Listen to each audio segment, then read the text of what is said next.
warahmatullahi wabarakatuh.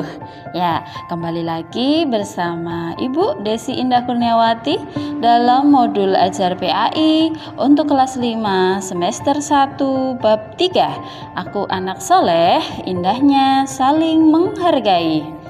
Anak-anakku yang dimuliakan oleh Allah, tujuan pembelajaran kali ini adalah 1.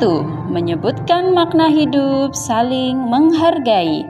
2. Menjelaskan makna hidup saling menghargai. Yang ketiga, menganalisis contoh-contoh perilaku saling menghargai dalam kehidupan sehari-hari.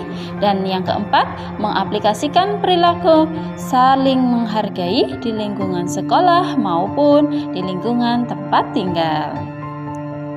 Kita mulai bab 3. Aku anak soleh, subbab pertama. Indahnya saling menghargai. Menghargai artinya saling menghormati atau saling menganggap bahwa orang lain penting bagi kita.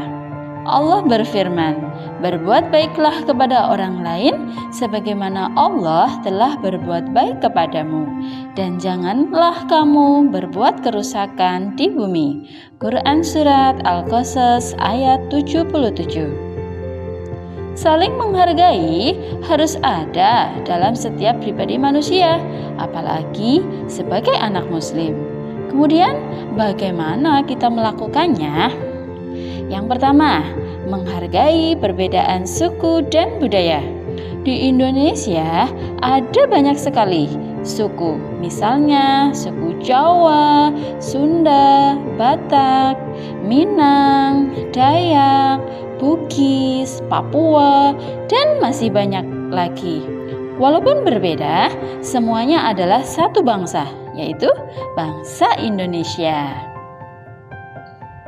Allah berfirman, wahai manusia, sesungguhnya kami telah menciptakan kamu dari seorang laki-laki dan perempuan.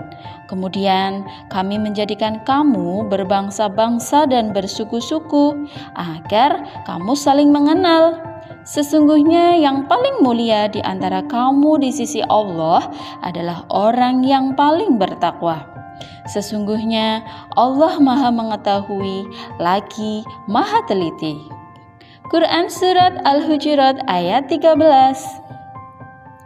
Sebagai anak muslim harus berteman dengan siapapun tanpa membedakan suku dan budaya. Keragaman yang dimiliki bangsa Indonesia adalah kekayaan bangsa yang harus dijaga. Oleh karena itu, setiap warga negara wajib menghargai keberagaman dan perbedaan yang ada.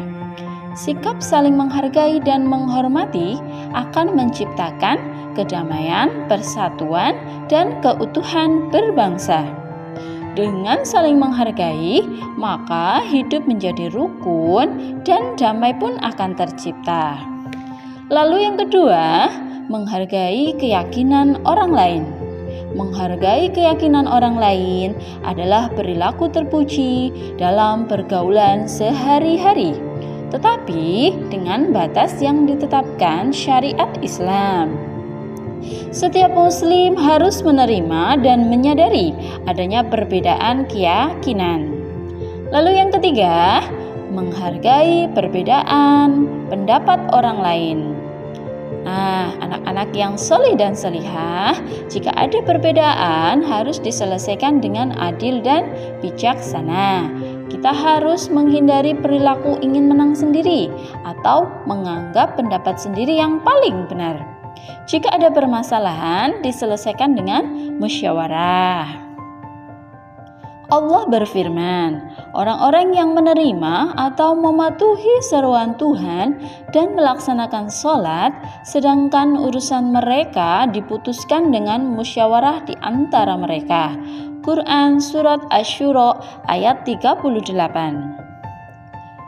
Contoh sikap menghargai pendapat: tidak menghina atau mengejek pendapat orang lain.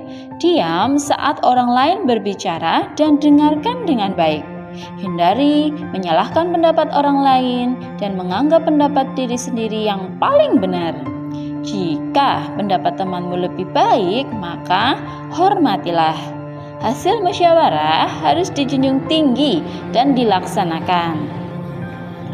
Nah, tentu kita harus menerima dan memahami perbedaan.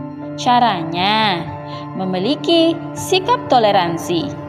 Toleransi adalah sikap saling menghargai, menghormati, dan menerima perbedaan antara individu atau kelompok dalam hal keyakinan, pendapat, atau kepercayaan. Mempertahankan budaya Indonesia, budaya yang kental dengan tolong-menolong, gotong royong, dan sopan santun. Yang baik adalah budaya Indonesia yang harus tetap dipertahankan, bahkan harus ditingkatkan. Nah, ingat ya, perbedaan bukan alasan untuk terpisah, melainkan kekuatan untuk bersatu. Hargai dan nikmati keberagaman di sekitar kita sebagai anugerah yang luar biasa dari Allah. Selamat belajar anak-anak, mudah-mudahan bermanfaat. Wassalamualaikum warahmatullahi wabarakatuh.